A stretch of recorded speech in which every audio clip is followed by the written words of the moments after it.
ಸಾಯಿ ಭಕ್ತರೆಲ್ಲರಿಗೂ ನಮಸ್ಕಾರಗಳು. ಬಾಬಾರವರ ಕೃಪೆ ಮತ್ತು ಆಶೀರ್ವಾದ ಎಲ್ಲರ ಮೇಲೆಯೂ ಇರಲಿ ಎಂದು ಹೇಳುತ್ತಾ, ಇವತ್ತಿನ ನಮ್ಮ ಸಾಯಿರಾಮ್ ಲಾಗ್ಸ್ನಲ್ಲಿ ಬಾಬಾರವರು ಸಮಾಧಿಯಾದ ನಂತರವೂ ಕೂಡ ಅವರು ಹೇಳಿದ ಕೆಲವೊಂದು ಪ್ರಮುಖವಾದ ವಚನಗಳ ಮಹಿಮೆಯನ್ನು ಮೊದಲಿನಂತೆಯೇ ಭಕ್ತರು ಅನುಭವಿಸಬಹುದು. ಆ ಪ್ರಮುಖವಾದ ವಚನಗಳು ಯಾವುವೆಂದರೆ,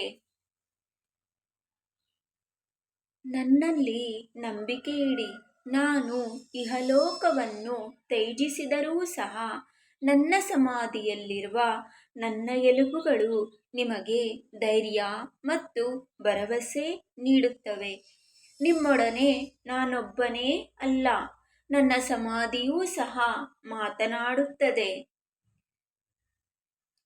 ನಾನು ನಿಮ್ಮನ್ನು ಅಗಲಿದೆನೆಂದು ನೀವು ಕಳವಳ ಪಡಬೇಕಾಗಿಲ್ಲ. ನನ್ನ ಎಲುಬುಗಳು ನಿಮ್ಮ ಯೋಗಕ್ಷೇಮವನ್ನು ನೋಡುತ್ತವೆ. ನನ್ನನ್ನೇ ಯಾವಾಗಲೂ ಸ್ಮರಿಸಿರಿ, ನನ್ನಲ್ಲಿ ನಂಬಿಕೆ ಇಡಿರಿ, ನಿಮಗೆ ಒಳ್ಳೆಯದಾಗುತ್ತದೆ ಎಂದು ಸಾಯಿಬಾಬಾ ಹೇಳಿದ್ದಾರೆ. ಸ್ನೇಹಿತರೆ, ನಿಮ್ಗೆ ನನ್ನ ವಿಡಿಯೋಸ್ ಇಷ್ಟ ಆದರೆ ಲೈಕ್ ಮಾಡಿ, ಸಬ್ಸ್ಕ್ರೈಬ್ ಮಾಡಿ ಹಾಗೂ ಶೇರ್ ಮಾಡಿ.